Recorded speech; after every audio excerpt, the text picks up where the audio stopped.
All right, guys, welcome back to Real Talk with Andres and Heather. It's time for one of our favorite segments. And my Diazo, Real Estate Edition. Here's how this works, guys. We're going to read out loud a real world style scenario that agents, buyers, and sellers run into all the time. But just a quick disclaimer, right? These today's stories are fictional, completely fictional, and it's created for educational and discussion, not based on any real clients, any real transactions or agents. Yeah, the goal isn't here to shame anyone, it's to talk through boundaries, expectations, contracts, and the stuff people don't always explain in real estate. And by the end, we'll decide is this really helpful, reasonable reaction, and was someone actually an asshole? All right, let's get into it. All right, I'm going to read today's scenario and then we'll break it down and dissect it and discuss it. All right. Let's do it. All right. I'm going to pull it up. It's on my phone, so I'm going to read it from my phone. Maybe. Here we go. All right. Am I the asshole? Am I the asshole for firing my buyer after they went behind my back to contact the seller? Before we even dive in, have you ever experienced that? Has someone gone behind your back and contacted the seller? I had someone to that mention it to me and say, "Hey, should we contact the seller?" I was like, "Nah, don't go there. Don't All go right, there." But let's dive in and see what happened here. I'm a buyer's agent working with a first-time buyer couple. We've been looking for about 3 months. I've shown them over 20 homes and wrote 2 offers that both lost in multiple offer situations. I spent a lot of time explaining contracts, timelines, and strategy. They were very nice, but very emotional and kept saying they didn't want to overpay, even though the market data showed prices were moving up. We finally found a home they love. I pulled comps, showed them why it was priced fairly, and recommended a competitive offer with clean terms. They said they needed to sleep on it. The next morning, I get a call from the listing agent asking if I'm still representing them. It turns out my buyers found the sellers on Facebook, messaged them directly, and told them one, they love the house. They were working with an agent but felt pressured. They wanted to keep things simple and save everyone money. The sellers immediately told their agent. When I confronted my buyers, they said they were just asking questions. We didn't think it was a big deal. Agents make too much anyways. We thought maybe we could get a better deal. I explained that contacting the sellers directly violates the spirit and oftentimes the terms of the contract. It puts everyone at risk legally, and it completely undermines my ability to negotiate for them. They apologized, but then asked me to still write the offer and said they expected me to reduce my commission if the deal worked. At that point, I told them I was no longer comfortable representing them and terminated the terminated the buyer agreement per the contract. They're now telling friends I abandoned them and chose money over helping people buy a home. So, am I the asshole for firing my buyer instead of just letting it go? I don't think so. I think that did the right thing. That's the reason why the contract is in place to protect their best interest. And obviously, they didn't see that. But at the same time, as an agent, you know, you're working to represent them in their best interest. You're working with other agents, with other uh, buyers and sellers, right? You Yeah. have boundaries that need to be respected. You have uh, a work ethic that you respect, that you want others to respect.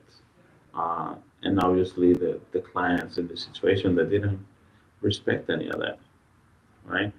So I think it was the right decision. Not the agent was not an asshole. On the contrary, I think that the buyers were the asshole in that particular scenario because they're trying to undermine him and what he's capable of doing for them. Not realizing that it hurt them at the end, right?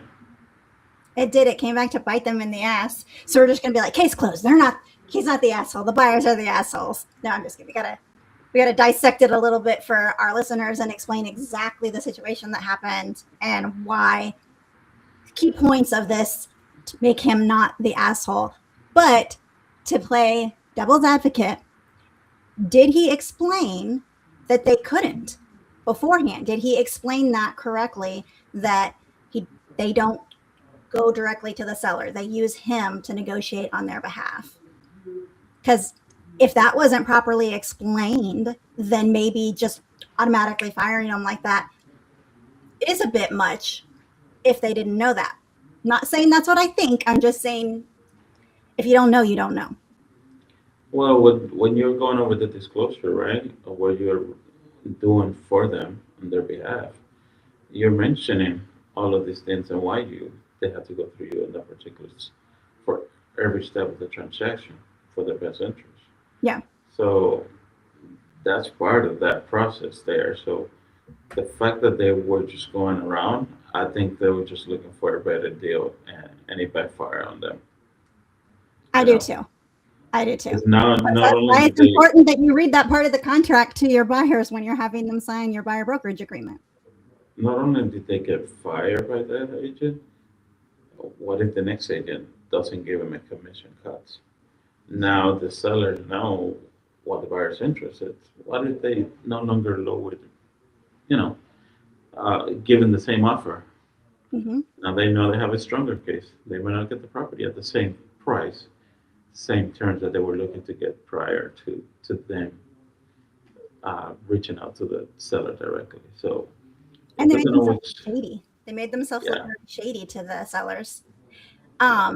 At the end, they say that they're telling their friends. So I'm assuming in this made up scenario, they know people together. They have joint common friends.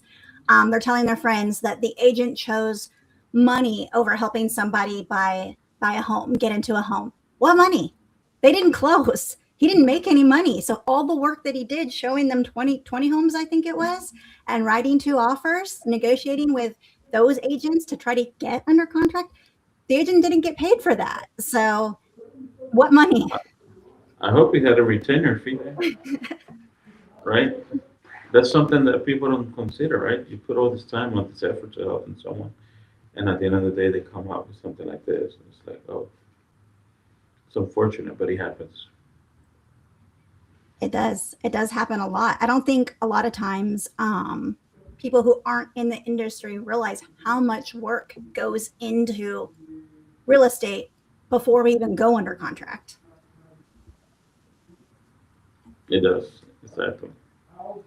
You know, there's so much that gets overlooked that they just think, oh, go see a house, write a contract, that's it. You get the keys. So And we have too in many your people doing that. If that was the there were, case, in your opinion, and I know it's keep in mind this show there's agents that are listening and people that are listening, all over the country. So it's not particularly for one particular state. And all of the laws are different in real estate in different states. So the questions we'll go over next are kind of, just kind of broad. But when you're talking about boundaries and crossing that line, why does direct contact with the seller? Why is it such a big deal, and why shouldn't buyers do that? it could influence the decision on both parties, right? If you reach out to the seller, uh, just hey, I really love this property. They might be more leaning into, okay, yeah, I think this is the right family to keep my home. You know, especially think about it, so especially someone that's been living there for 20 years or so. That has been their home for some time. They might want to be careful about who gets the property next because they still have some emotional attachment to that property, you know, and and having that direct contact would really influence that offer Hmm. just because of the emotional aspect of it that is coming behind and the family that's moving over. It could definitely make an impact on the negotiations. It could either break or make it. You know, so I think it's that's why those boundaries are in place to help protect both parties from getting emotional in some areas where allow the agents to do their part, negotiate, and and find that common ground for both parties. You know, to make the deal happen. And I think that's what's important there. And You it know, definitely, sometimes like you said, it definitely does affect the negotiations because let's paint this picture. Let's, kind of what happened in the story. Let's say you're my agent, you're representing me. I call the sellers and I'm like, oh my God, I love the home. I have to have your home. I love it so much. Pick me. And then you go to try to negotiate and you're like, no, we're not coming up any more money. This is our final offer. They're going to be like, that's bullshit. They love the house. They want the house. So, you're going to lose all that negotiating power you have because they already know your mindset. They know that they have you on the hook. You don't want to walk because you're in love with the house. yeah, and that's huge. That's huge. If they know all this little aspect, and even you could say, hey, they might be more lenient to bringing the price down if they know how much we love the property. That's BS, right? Because at the end of the day, the seller's selling the house for a reason. We don't know what that reason is, right? And and it could be the net profit on that property. So they're looking to get as much as they can from that sale. Your emotional aspect and attachment to the property as a buyer may not mean anything to them. They're looking to get as much as they can from that house because they have other responsibilities as well, right? That they need to take care of. We don't understand, the other angle situation when you're representing one side. So coming in and having that direct contact completely could throw everything out for you. So just leave it to the professionals, and allow them to work and find those details that will get the deal make for both parties. Exactly.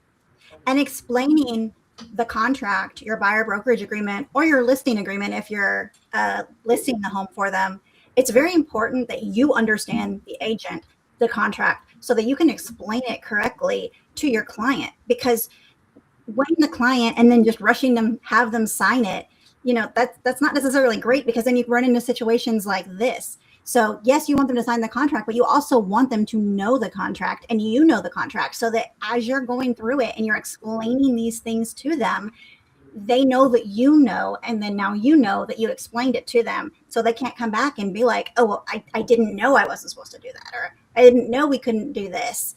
So I think a lot of times agents are in a hurry to just get that lead to turn into a client and they just want them to sign on the dotted line, that they rush over all of the important stuff because let's be honest, most people don't read contracts.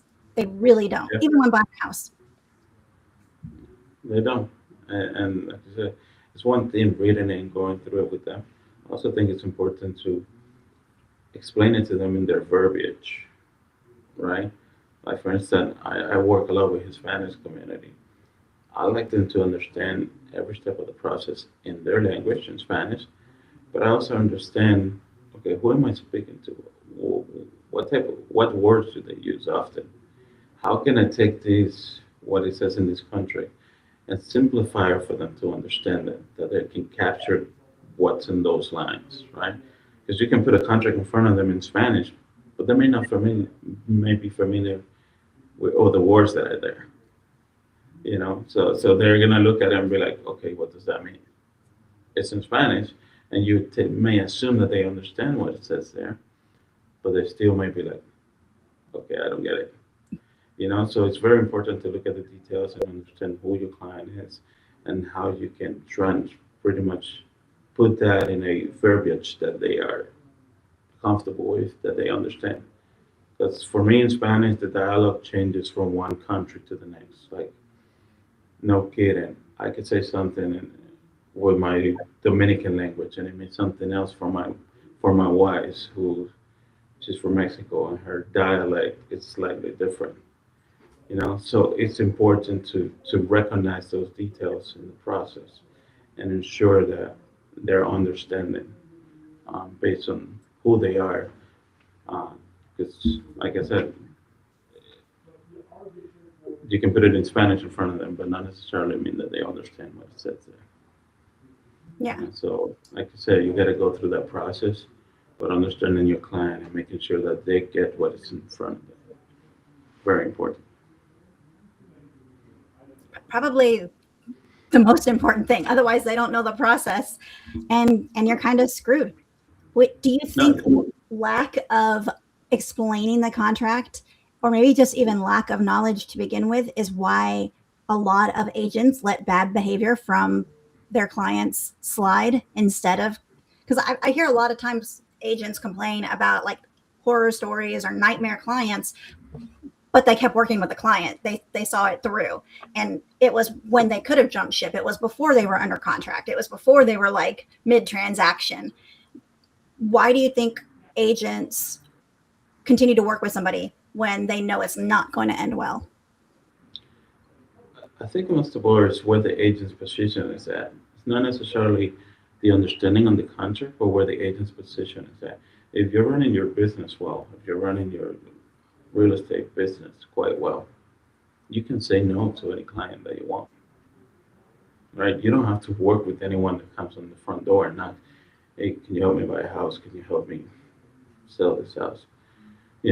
Some clients are not compatible. You're simply not a great match. The way they communicate, the way they behave, for the personalities, whatever the case may be, may not be a great match to work with you. And if you're in a position to say no, you can easily turn those down. I think the problem is some agents maybe need um, to take over on clients that they normally would not work with. You know, if you have your systems, your boundaries in place, clients will respect that. If you have those boundaries in place and you let them know up front about what those boundaries are, they will respect that. But if you don't have any boundaries, people are going to walk all over you. True. So I think we're pretty much in agreement in this case. This was a professional end of the relationship, not a reactive reaction to what they did, which I'm not saying it's not 100% reactive. So, like, do you think maybe he could have had a talk with them, set expectations again, and been like, I'm going to give you one more chance? Do you think you would have done that in that situation? Or do you think you would have just been like, no, we're done? From the sound of it in this scenario, it looks like they were already frustrated with their client. Showing over 20 properties, putting multiple offers, uh, and then just not committing to moving forward. I think that was just the end, the tip of the table, right? They're like, okay, I'm done with this. So, no, I don't blame them for that. That was the right decision. And again, sometimes the headache is not worth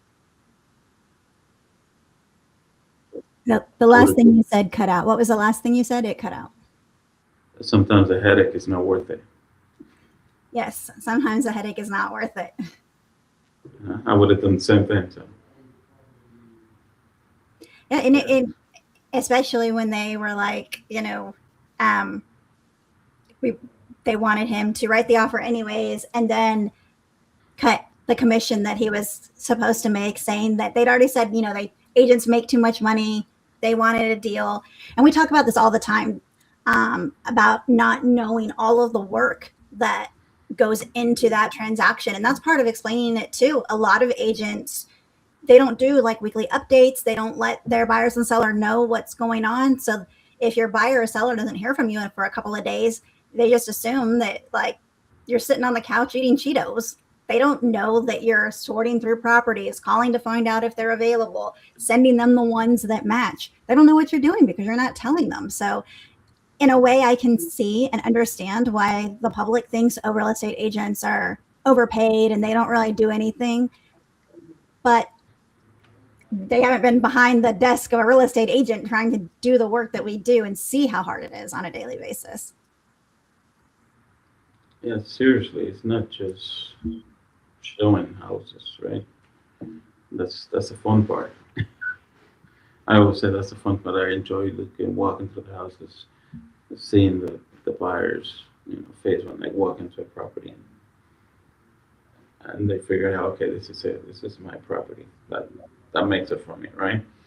And then at the end, once they get the keys, just seeing once they settle in the new property, that's it. But like you said, there's so much more going on behind the scenes to get those points. And it's often overlooked. Hey, that's part of the show. Like I said, Yeah. just gotta keep doing the work and continuously working in their best interest and make that happen for them. So my wife, in fact, asked me the other day, yesterday, she's like, "Do you ever get tired of talking about work?" I don't know if there was a hint or something because I just kept going off, and I said, you know what? I actually enjoy what I'm doing. I love what I'm doing. So every day I have an opportunity to talk to people, to learn something new about the business, about other people, and I'm enjoying myself in doing so. And so It's no, like the joke, now that you asked me how do that, you know a person's a real estate agent? They'll tell you. and I'm like, no, I don't get tired of it. But if you were to ask me 5 years ago if I get tired of talking about boxes, then yes, I will tell you yes. Because I used to work in the warehouse supply chain, right? So yes, I would get tired of talking about boxes and work. But now you ask me if I get tired of talking about work, it's like no, I'm always looking for work. Actually, every conversation is an opportunity to learn more about work and get somebody to buy yourself. So no, You have to love it. If you don't love it, then you're going to be one of the ones that we talked about on Tuesday that leave the business. Yeah, especially right. Because here's the thing: it's working with people.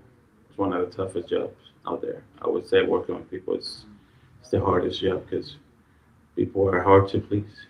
They're never satisfied. We're never happy. There's always something, right? But in the same capacity, you're always talking to people. You're always learning. You're always adapting. You're always evolving, right? You're always growing. So I think there's a beauty in that you need to learn to appreciate. And once you do, you get to love what you do. I think I mentioned before, I fired my first ever client when I first became a real estate agent.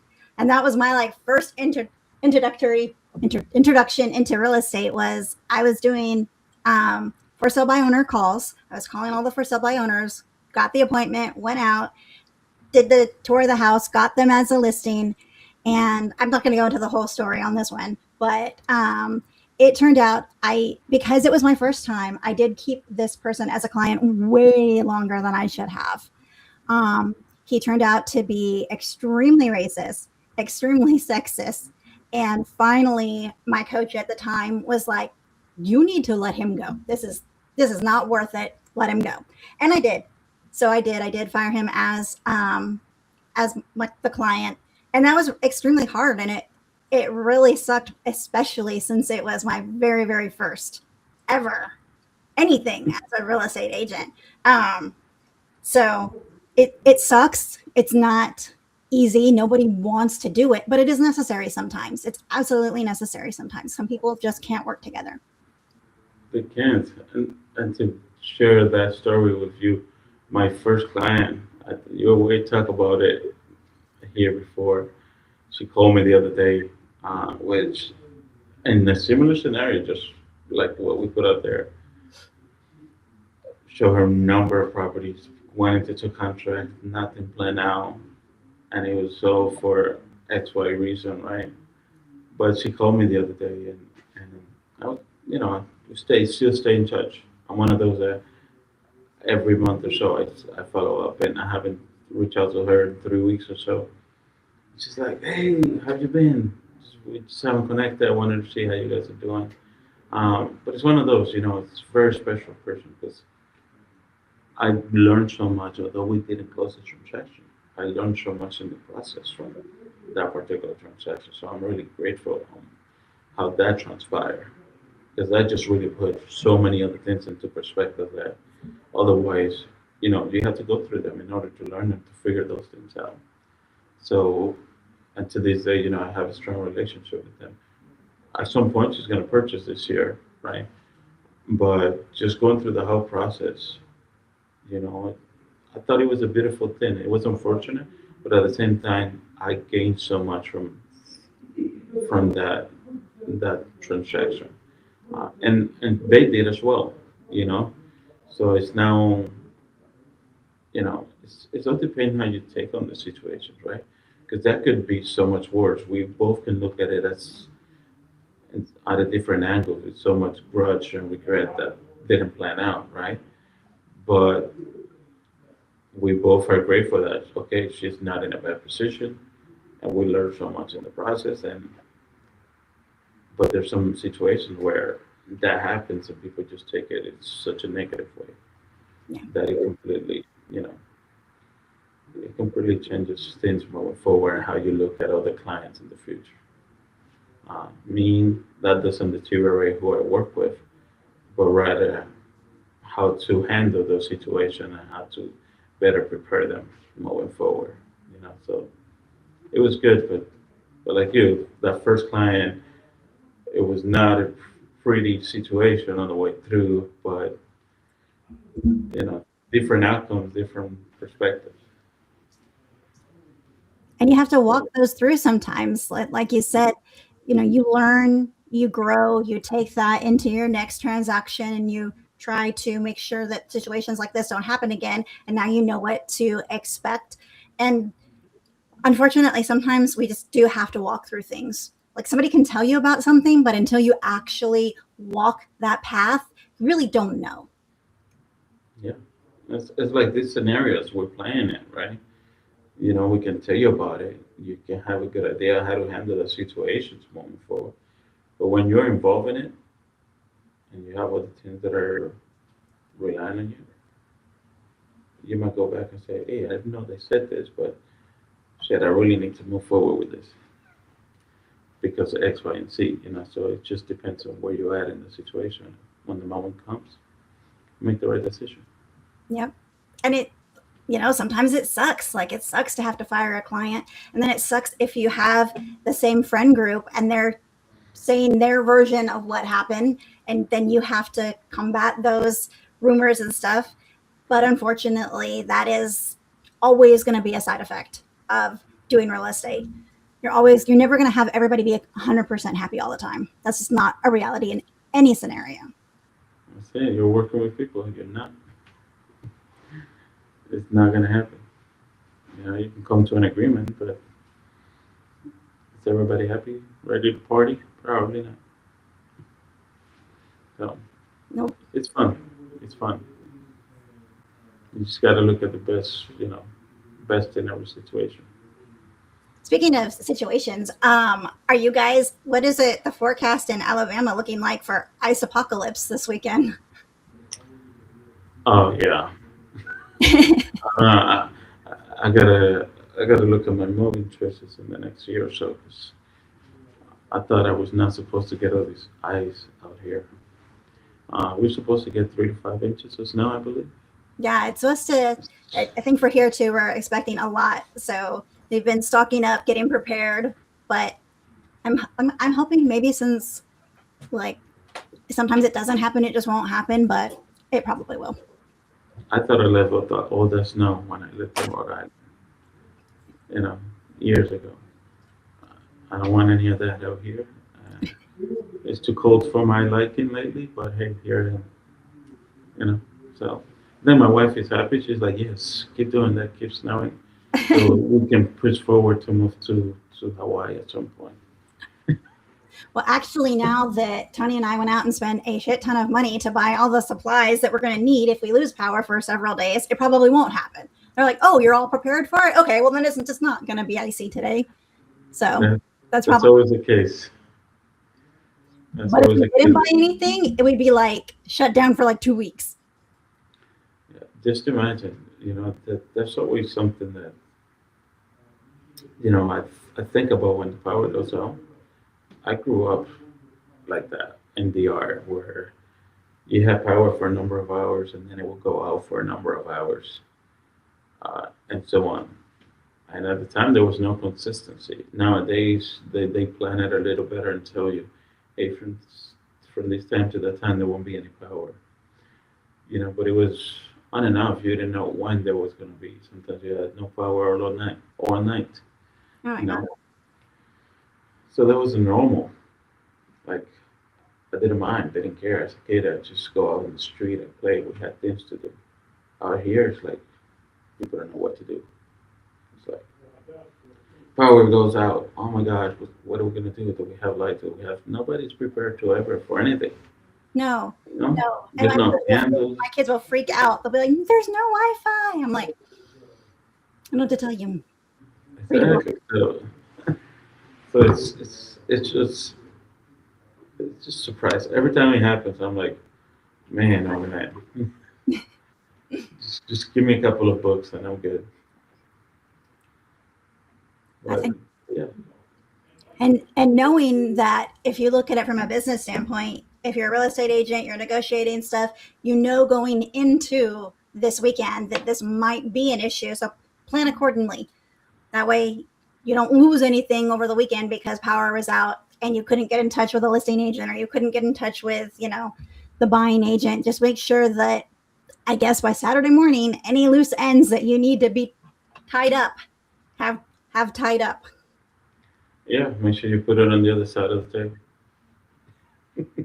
Yeah. Tie it Some, up. some people might want to extend due diligence. If you're under contract, you might want to extend due diligence and get that signed before this weekend's over. Right. I Just just got saying. some documents signed and sent over, so it's fun. Yep. But it looks like we are at the top of the hour now. That went by quick, huh? That did go by quick. Let's do it. But all right, so that was today's Am I the Asshole? And what did we decide, Andres? Uh, he was not. I think he was right. He made the right decision. I think he did. And then, here's the takeaway that most of these situations don't happen because people are bad. They happen because expectations were not set early on and they were not set clearly. Well, see, I, I messed up right here. So clear communication, clear agreements, and understanding, and everyone's role changes everything. So if you're an agent listening and thinking, I've been in this situation, that's exactly why we're going to do this segment. And we're going to do it, I think, probably like maybe once, twice a month, at least once a month. So that way we can have these scenarios out there. Absolutely. And if you're a buyer or seller, hopefully this gives you some insight into what's really happening behind the scenes. So we'd love to know what you guys think. Who was the asshole in this one? Drop your vote in the comments and send this to an agent who needs to hear it. So hey, send it to a buyer and seller too, so not the agent. No. Send it to everybody. Just share it all around. And we'll see you guys next week. Don't forget to like, subscribe, and follow. And if you want to join us on Am I the Asshole Real Estate Edition, scan the QR code and we will see you there. Bye, guys. All right. See you then.